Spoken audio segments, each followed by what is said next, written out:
Hello amis internautes, shalom chez vous. J'ose croire que vous portez bien aujourd'hui encore par la grâce de notre Seigneur Jésus-Christ. Vous êtes à votre émission Lumière chrétienne. Nous avons aujourd'hui un invité d'État, un homme de Dieu, avec qui nous allons encore parler d'une thématique et c'est l'évangélisation, un acte d'amour. Sans plus tarder, je vais me tourner vers l'homme de Dieu. Homme de Dieu, soyez salué. Bonjour, bonjour. En tout cas, merci beaucoup d'avoir accepté l'invitation. Avec plaisir. À qui avons-nous honneur aujourd'hui? Alors, je suis Dan Kibambe, D'accord. enfant de Dieu, premièrement, mais je suis aussi congolais d'origine. Je Ok. vis aux États-Unis, ça fait déjà quelques instants. Je suis le mari d'une seule femme et le père de deux beaux petits-enfants. Et D'accord. en gros, c'est ce que je peux dire en tout cas de ma part. Et je sers le Seigneur aussi. En tout cas, nous rendons grâce au Seigneur Gloire à Jésus-Christ Dieu. pour ce choix merveilleux. Gloire à Dieu. Récemment, nous avons été à votre ordination. En tout cas, nous rendons grâce au Seigneur Merci Jésus-Christ. beaucoup. Et en tout cas, félicitations à vous. Merci. Et comme je le disais sans plus tarder, homme de Dieu, nous allons passer à une série de questions sur la thématique de l'évangélisation qui est un acte d'amour. Déjà, en quoi évangéliser est-il un acte d'amour envers son prochain? Alors, je pense que c'est une très bonne question. Et pour ça, je crois que je vais lire un texte des Écritures. Il n'y a pas de problème. On est dans Romains, D'accord. Romains le chapitre 5, à partir du verset 6. Mhm. La Bible dit, « Car lorsque nous étions encore sans force, je vais dire la version parole vivante. Il n'y a pas de problème, Dieu. Pas de souci.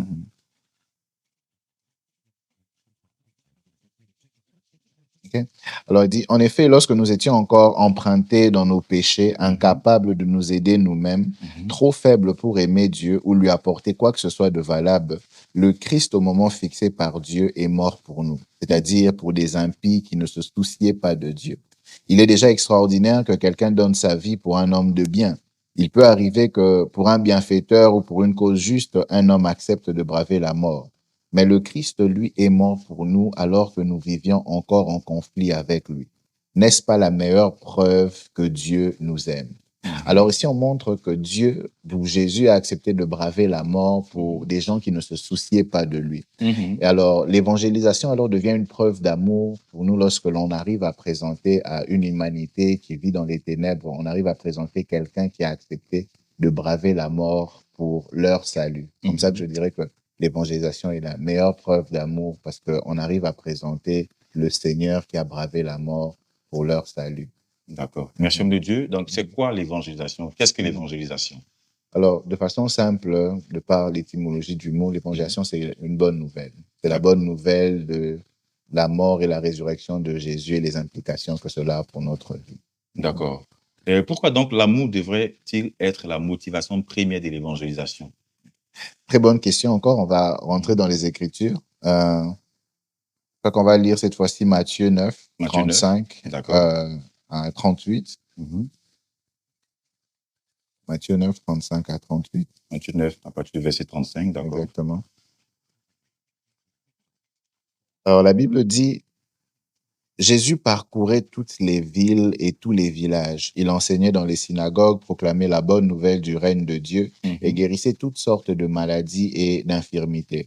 En voyant les foules, il était bouleversé. Une profonde pitié s'emparait de lui, car elles étaient comme des brebis abandonnées, n'ayant pas de berger, déprimées, harassées et abattues. Alors il dit à ses disciples, quelle moisson abondante et si peu d'ouvriers pour la rentrée. Demandez donc au Seigneur à qui appartient le champ et la moisson qu'il envoie des ouvriers pour rentrer la récolte. Alors, l'amour est le moteur de toute l'action de Dieu. On voit dans Jean 3,16, la Bible dit Dieu a tant aimé le monde qu'il a donné. C'est parce qu'il a aimé qu'il a donné son Fils Jésus-Christ. Et c'est comme ça que je dirais que parce que l'amour est le moteur de toute action de Dieu, l'amour devrait aussi être le moteur de toute action que nous faisons pour le Seigneur. D'accord. Comment aimer même ceux qui rejettent notre message? On va dire le message du Seigneur Jésus-Christ. Le texte de Romains 5 que l'on a lu nous montre que Jésus a accepté de mourir pour des gens qui ne se souciaient pas de lui, pour des gens qui n'avaient rien à faire, qui ne voulaient rien savoir de lui, mais il a accepté de mourir pour eux. Alors, si nous nous disons être comme le Christ, si nous voulons être comme lui, je crois qu'il est de notre devoir d'aimer ces gens, il est de notre devoir de prier pour eux, il est de notre devoir de chercher à partager la bonne nouvelle pour leur salut. Donc, ça ne dépend pas seulement du fait que, ou nous ne devons pas seulement aimer ceux qui partagent notre foi, ceux qui nous ressemblent, mais nous devons aimer l'humanité parce que le Seigneur les a aimés. Mais, Mhm. OK, en parlant de prière, donc comment prier pour que notre évangélisation reflète l'amour de Dieu? Alors, il y a un texte des Écritures que j'aime beaucoup. Je l'ai découvert en lisant un livre d'un homme de Dieu, A. Allen.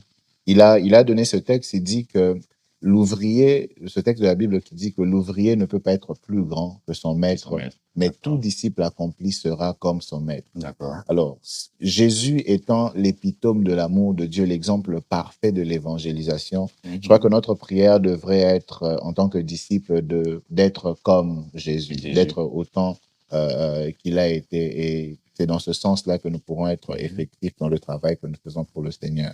Donc, nous devons prier pour ressembler à Jésus. D'accord. Merci, homme de Dieu. J'aimerais profiter pour rappeler encore à tous ceux-là qui nous prennent en marche que nous sommes sur les Lumières chrétiennes. Et donc, nous sommes avec l'homme de Dieu, le pasteur Dan Kibambé, et nous sommes en train de parler de l'évangélisation, de l'amour que cela implique. Donc, homme de Dieu, veuillez m'excuser. Voilà. Donc, pourquoi l'amour doit être au-dessus des arguments rationnels? Okay. Alors, j'aime beaucoup cela. Il y a deux textes que j'aimerais que l'on puisse lire par rapport à ça. D'accord. 1 Corinthiens 2. D'accord. 1 Corinthiens 2, c'est ça? Oui, 1 Corinthiens 2, à partir du verset 4. C'est Paul qui est en train de parler. Il dit, mon message n'était certes rien d'un discours éloquent ou d'un raisonnement habile. Je n'ai pas voulu vous convaincre par des paroles persuasives ou des arguments subtils. Si ma prédication agissait en vous, elle ne le devait ni aux artifices du langage, ni à des raisonnements propres à entraîner l'adhésion des gens. Toute mon efficacité était due à l'action manifeste et à la puissance de Dieu, car il fallait que votre foi soit fondée non sur la sagesse humaine, mais sur la puissance de Dieu. Okay. Et le deuxième texte, on est dans Hébreux, Hébreux 11. Hébreux chapitre 11, c'est ça? Oui, Hébreux chapitre 11. D'accord. Le verset, je lirai à partir du verset 1. 11, 1. Il dit, et qu'est-ce qu'est la foi? C'est une ferme confiance dans la réalisation de ce qu'on espère. C'est une manière de le posséder déjà par avance. Croire, c'est être absolument certain de la réalité de ce que l'on ne voit pas. Si les hommes d'autrefois ont été approuvés par Dieu, c'est parce qu'ils ont eu cette foi-là. C'est la foi qui nous fait connaître que l'univers a été créé et ordonné par une parole de Dieu. C'est-à-dire que le monde visible est sorti du néant et que tout ce que l'on voit procède de l'invisible. Alors, pourquoi est-ce que l'évangélisation doit être basée sur l'amour et non sur des raisonnements rationnels? C'est sur ce que Paul est en train de dire et l'auteur du livre aux Hébreux est en train de dire. C'est pour éviter que notre foi puisse être basée sur des discours persuasifs, sur des raisonnements subtils, mais être basée sur la puissance de Dieu. Et pour moi, l'exemple parfait de la puissance de Dieu se cache dans son amour. L'amour de Dieu est le réservoir de la puissance de Dieu. Les raisonnements, les discours persuasifs des hommes te donnent juste une connaissance, mais ta foi n'est pas basée sur ce qui est réel. C'est comme ça que j'ai du mal souvent avec les débats athées, chrétiens, parce que je pense que la finalité, au fait, ce n'est pas d'exposer nos connaissances, mais c'est d'emmener les cœurs à se tourner vers le Seigneur. Et on ne peut pas arriver à la connaissance du Seigneur de façon rationnelle. C'est une question de foi. Ça, c'est clair. C'est une question de foi. Alors, c'est ce que je pourrais dire par rapport à ça. La foi doit être basée sur la puissance de Dieu, qui est le réservoir de son amour et non sur des discours persuasifs de la sagesse qui n'aident pas à bâtir l'enfant de Dieu. En tout cas, voici qui est bien dit. Comment l'évangélisation montre-t-elle la compassion de Dieu? Comment l'évangélisation montre la compassion de Dieu? Okay. Alors, je pense que c'est une question d'éternité, de comprendre la bonne nouvelle, au fait, parce que dans l'évangélisation, nous partageons la bonne nouvelle. Et il y a ce texte de Paul qui est en train de dire, si c'est seulement pour cette terre que vous avez cru, vous êtes le plus malheureux des hommes. Et aujourd'hui, on a un évangile qui est présenté à base de viens à Jésus et ta vie va changer. Et c'est une vie qui est basée seulement sur le temps ici sur terre et on néglige l'aspect de l'éternité. Alors, il est important de ramener l'aspect de l'éternité dans l'évangélisation de manière à ce que les gens puissent être capables de comprendre que en donnant ma vie au Seigneur, ce n'est pas seulement pour cette terre que j'ai cru, mais aussi pour l'éternité. Et la compassion de Dieu se trouve au fait dans cet aspect-là. Dieu ne veut pas que nous puissions passer l'éternité loin de lui, dans la souffrance, dans les pleurs. Il a voulu que nous puissions passer l'éternité avec lui. C'est comme ça qu'il a donné Jésus, la plus grande preuve d'amour. Donc, l'évangélisation montre la compassion de Dieu en ce que nous venons présenter aux hommes le chemin par lequel ils peuvent éviter de passer leur éternité dans la souffrance éternelle. D'accord. J'aimerais profiter aussi de Dieu pour vous demander, vous avez, on va dire, quelque chose à dire à des personnes qui vont certainement tomber sur cette émission, cette vidéo, qui n'ont pas encore fait la paix avec Christ. Parce que nous sommes, en tout cas, nous croyons qu'il y a des personnes qui ne sont pas forcément chrétiens qui tomberont sur cette émission. Exactement. Si vous avez une parole pour ces personnes, un message pour ces personnes, qu'est-ce que vous pourriez dire? Okay. Alors, je dirais que c'est dans votre avantage d'accepter Jésus-Christ comme Seigneur et Sauveur. C'est la plus grande décision que vous pouvez prendre pour vous et pour votre famille. Amen. La vie sur terre, pour ceux qui ont la grâce du Seigneur, ils peuvent aller à 80, 90 ans. Et pour d'autres personnes, la vie peut s'arrêter à n'importe quel moment. Et la réalité, c'est qu'après ce monde, il y a un autre monde qui nous attend. Hébreux 9, 27 dit, il est donné aux hommes de mourir une fois, après quoi vient le jugement. Le jour où votre temps sur terre va s'arrêter, vous vous tiendrez devant le trône de Dieu et vous serez jugés.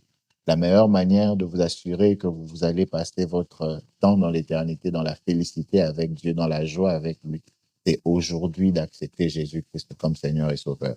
C'est de ne pas endurcir vos cœurs lorsque vous entendez sa voix. D'ouvrir simplement vos cœurs et de dire, Seigneur, viens dans ma vie, je t'accepte comme mon Seigneur et mon Sauveur, sois mon guide. Et en ayant fait cela, vous garantissez votre éternité, mais aussi l'éternité de ceux qui viendront après vous. Je peux dire. Amen. Merci, homme de Dieu. En tout cas, nous prions que vraiment Dieu, le Seigneur, se révèle à vous. Amen. Et que vous puissiez vraiment faire le meilleur choix, qu'on ne sera point ôté. Amen. Nous sommes presque au terme de notre émission, homme de Dieu, et j'ai une autre question à vous poser. Quelle action simple montre l'amour de Christ dans le témoignage? Alors, l'action simple serait de simplement partager Jésus-Christ comme Seigneur et Sauveur. D'accord. Il y a ce texte, alors que Jésus est en train de parler des événements qui caractériseront la fin des temps. Il dit quelque chose, il dit de deux personnes qui seront sur un lit, l'un sera pris, l'autre restera. De deux personnes dans le champ, l'un sera pris et l'autre restera. La raison pour laquelle ce texte me laisse perplexe, c'est parce que je dis, imaginez-vous le niveau d'intimité de deux personnes pour partager le même lit. Mais vous êtes autant intime pour partager le même lit, mais pas partager la même foi. Autant intime pour passer votre temps ensemble dans le champ, mais pas partager la même foi. Alors, le plus grand service ou le service simple que l'on peut pour partager l'évangile, c'est simplement de montrer aux gens l'importance de recevoir Jésus-Christ comme Seigneur et Sauveur et de leur parler de la réalité des temps qui sont à venir et de comment est-ce qu'ils peuvent sauver leur âme de la fosse. Donc, simplement dire, Jésus-Christ est mort pour toi sur la croix. Il est mort pour que tu ne puisses pas à subir la conséquence de tes péchés parce qu'il les a portés sur lui. Amen. Et t'offrir une vie avec le Seigneur. Simplement parler de ça. Amen. Merci vraiment, homme de Dieu, pour votre intervention. En tout cas, nous sommes bénis. Nous rendons grâce au Seigneur Jésus-Christ. Et j'aimerais encore rappeler à tous ceux-là qui nous suivent, voilà, que vous pouvez encore partager la vidéo pour faire du bien à d'autres personnes. Vous pouvez liker, vous pouvez vous abonner pour chaque fois suivre nos émissions. En tout cas, pour nous, par la grâce du Seigneur, vous édifiera beaucoup. Merci encore, et homme de Dieu, merci encore une fois pour votre présence. Amen. Merci pour l'acceptation. Et je rappelle encore que l'homme de Dieu s'appelle le pasteur, disons, Dan Kibambe. Nous sommes ici à Atlanta, aux États-Unis. Donc, voilà quoi. Amen. Que Dieu vous bénisse et qu'il vous fasse énormément du bien. À la prochaine. Bye. À la prochaine.